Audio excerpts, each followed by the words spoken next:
الأمة خذلت الإمام الحسين، الأمة الإسلامية آنذاك خذلت الإمام الحسين، لأن هذه الأمة كانت حتى في زمن رسول الله ما كان عندهم وعي.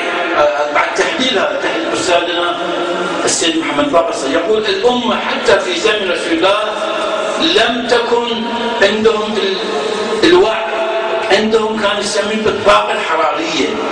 يعني كان رسول الله صلى الله عليه وآله وسلم يتكلم معهم يحثهم على الجهاد، فكانوا يذهبون إلى الجهاد، أما وعي ما عندهم، ولذا ارتد الناس أكثر وقت عندنا، ارتد الناس بعد رسول الله إلا 3 أو 4، ارتد الناس بعد رسول الله إلا 3 أو 4، وعمار حاص حيسان.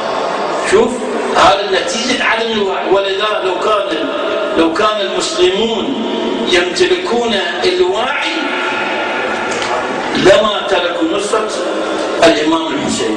محمد رسول الله والذين معه أشداء على الكفار رحماء بينهم تراهم ركعا سجدا يبتغون فضلا من الله ورضوانا سيماهم في وجوههم من أثر السجود ذلك مثلهم في التوراة ومثلهم في الإنجيل كزرع أخرج شطأه فآزره فاستغلظ فاستوى على سوقه يعجب الزراع ليغيظ بهم الكفار وعد الله الذين آمنوا وعملوا الصالحات منهم مغفرة وأجرا عظيما.